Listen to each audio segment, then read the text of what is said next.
dan teman-teman, perkenalkan nama saya Cindy Claudia Somen, NIM 2024-48015.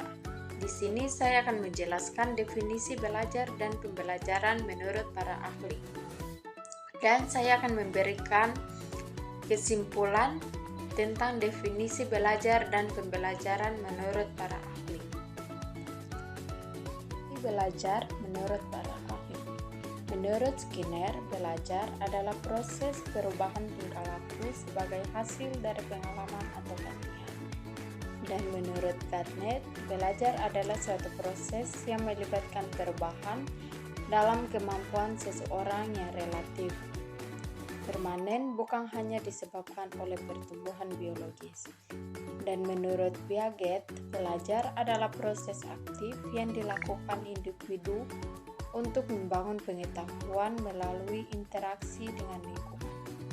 Menurut Slameto, belajar adalah proses usaha yang dilakukan individu untuk memperoleh perubahan tingkah laku yang baru secara keseluruhan.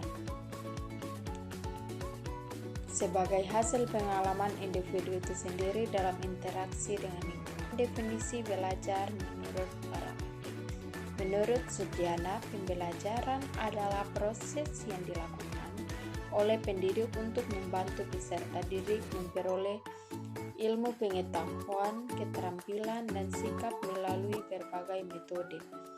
Menurut Gartner dan Bridge, pembelajaran adalah seperangkat kejadian eksternal yang dirancang untuk mendukung proses pelajaran yang dilakukan dalam diri individu.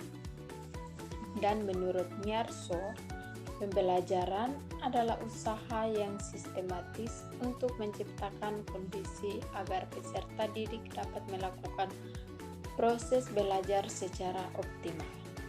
Dan menurut Dimyati dan Mugiono, pembelajaran adalah proses interaksi antara peserta didik, pendidik, dan sumber belajar pada lingkungan. Nah, Ibu dan teman-teman, di sini saya akan memberikan contoh tentang definisi belajar menurut Skinner. Nah, contohnya yaitu seorang anak yang belajar memakai sepatu sendiri setelah diajarkan oleh orang tuanya. Nah, si anak ini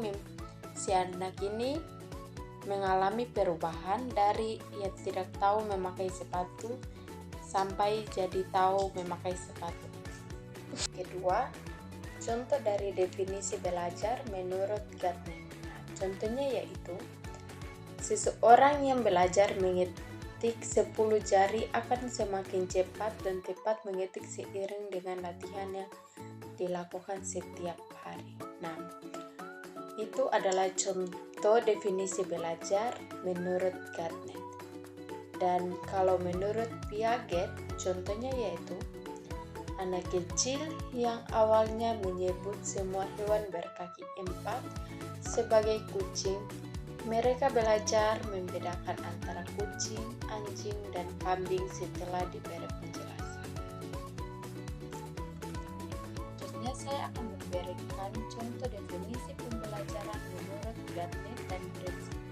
Nah, contohnya yaitu, misalnya dalam kelas matematika, guru memberikan soal latihan dari yang sederhana hingga kompleks agar siswa memahami konsep penjumlahan. Ibu dan teman-teman, dengan memahami definisi dan contoh ini, kita dapat melihat bagaimana belajar dan pembelajaran diterapkan dalam kehidupan nyata untuk mendukung pengembangan individu. Kesimpulan dari saya yaitu, belajar adalah proses dinamis di mana seseorang mengalami perubahan pengetahuan, keterampilan, dan perilaku melalui pengalaman atau interaksi dengan lingkungan. Sementara itu, belajar adalah aktivitas terstruktur yang dirancang untuk mendukung dan memfasilitasi proses belajar secara sistematis, biasanya dengan melibatkan pendidik, peserta didik, dan sumber